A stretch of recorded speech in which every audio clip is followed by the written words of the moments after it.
Good day. My name is Dr. Gal Luft. For the past 20 years, I have been the co-director of the Institute for the Analysis of Global Security, a Washington-based think tank focused on energy security. For the past 15 years, I've been a resident of Israel, and for 4 years, I was senior advisor to the China energy company CEFC, at the same time of its dealings with the Biden family. Under normal circumstances, I would be testifying before Congress about my experience with CEFC.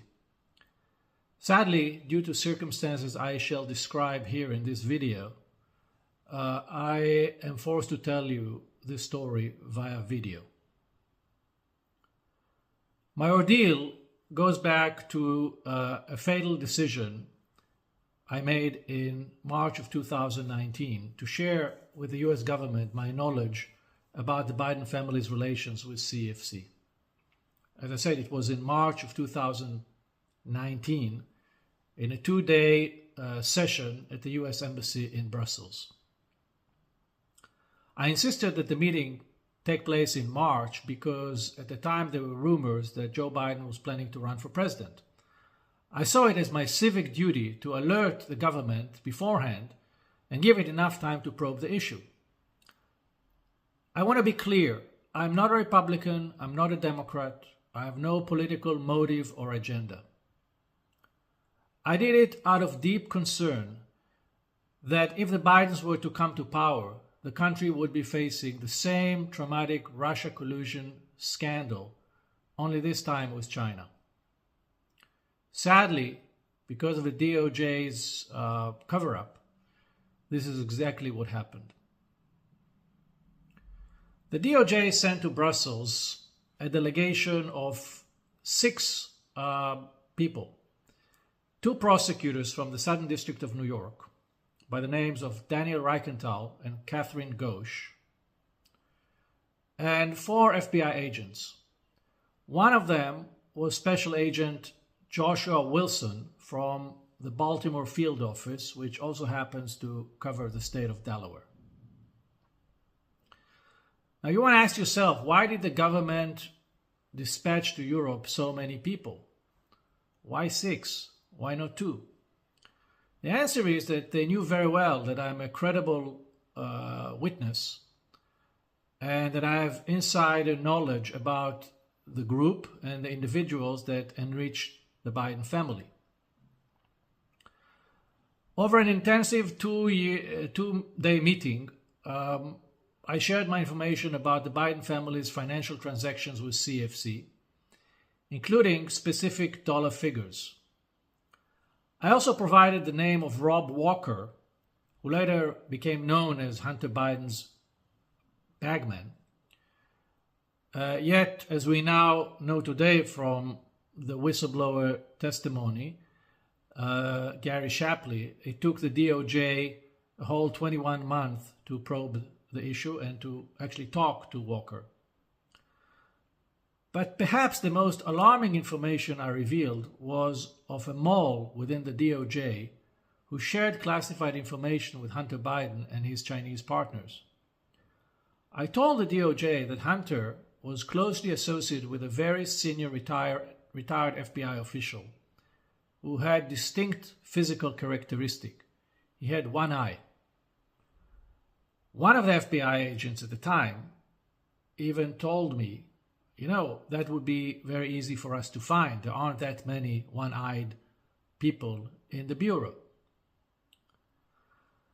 The information I provided the FBI in March of 2019 was fully corroborated 9 months later when the famous laptop belonging to Hunter Biden, which contained all the emails and receipts, was handed to the FBI. And guess who seized the laptop from the computer repair shop? It was Special Agent Joshua Wilson, who was with me in Brussels earlier. In other words, the FBI knew from me about the Biden CEFC deals before they got hold of the laptop, way before. They had enough time to investigate the issue, but they didn't. After Brussels, I never heard back from the DOJ, but instead of showing appreciation for my whistleblowing, I became public enemy number one. Over the past 4 years that followed, me, my family, my friends, my associates, we were all harassed, intimidated, and finally, I was prosecuted. Despite all that, on the eve of the 2020 elections, I sent my lawyer to Washington to meet with then acting Deputy Attorney General, Mr. Richard Donoghue, to ensure he was informed about the information I had given his department in Brussels 19 months earlier, and also to warn him that there may still be a mole within the DOJ. Mr. Donoghue confirmed to my lawyer that he was aware of my claims, but now we learn from the IRS whistleblower that it was Rich Donoghue himself who suspended the investigation a few weeks earlier on September 4th, 2020, on the grounds that it was, quote, too close to the elections.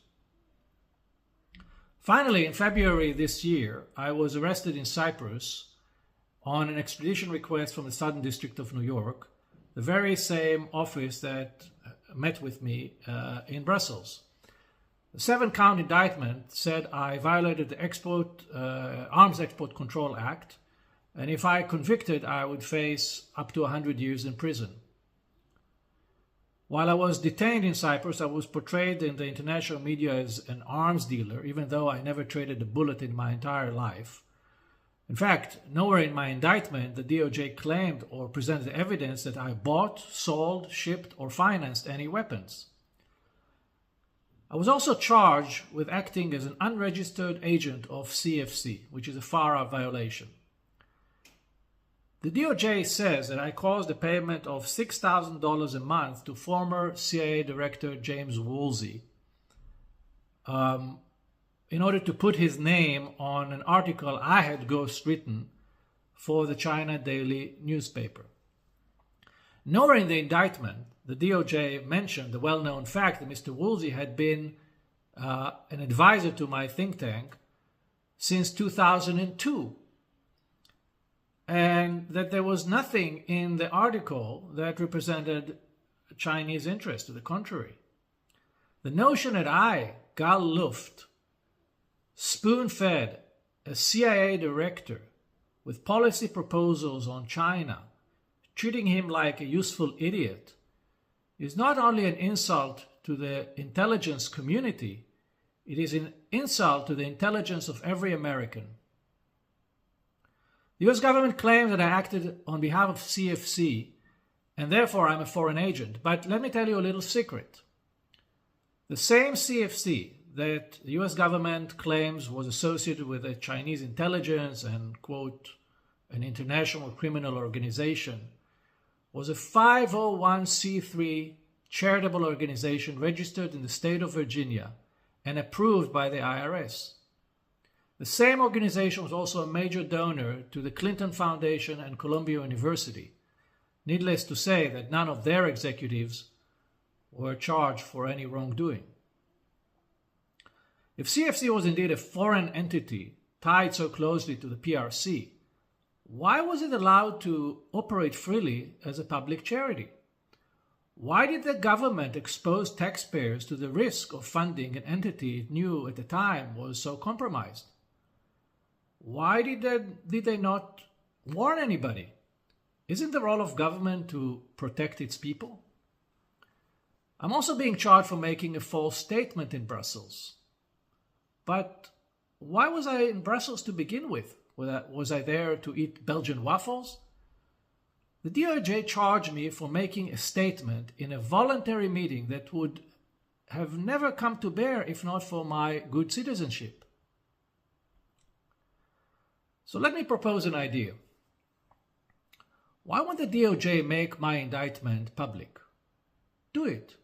Make my day. Put it on your website so that every American can see the nature of the allegations against me, the quality of the evidence, and the length the government is willing to go to weaponize the justice system to punish whistleblowers like me. I have another idea. why won't the FBI submit to Congress the minutes from the Brussels meeting? Let everybody see what happened in Brussels. Why not? Are you trying to protect anything? Are you trying to protect anybody? I also hope that the DOJ can explain why they targeted me in Cyprus and not in my home country of Israel, where I reside most of the time. After all, the US shares a bilateral extradition treaty with Israel. So if any of my crimes are real and serious, and this is not just political prosecution, why did the US need to sneak up on me during a short visit to Cyprus? Do they not trust the Israeli judicial system to judge this issue on its merits? What's going on here? Also, why did the DOJ wait 6 whole years, well beyond the statute of limitation, to indict me? And why did the DOJ choose to unseal the indictment on November 1st, 2022, the very same week of the midterm elections? Could this have anything to do with the fact or the fear that once Republicans gain control over Congress and begin to investigate, their cover-up would be in full display? And perhaps the biggest question of all, why am I being indicted for FARA, for ghostwriting an innocuous article for which I received no payment, let alone from a foreign government, when the mother of all FARA cases, the Biden systemic influence peddling on behalf of foreign governments for which they raked millions, goes unpunished? This is, in a nutshell, why I decided to act the way I did. Because I do not have faith that I would receive a fair trial in a New York court. Let me tell you why. CEFC Secretary General Dr. Patrick Ho, who paid Hunter Biden $1 million for God knows what, was not allowed to mention the word Biden before the jury when he was tried in New York in 2018. The very same prosecutor who is now after me, Daniel Reichenthal, told the judge at the time that mentioning the name Biden would, quote, add a political dimension to the case. And the judge agreed.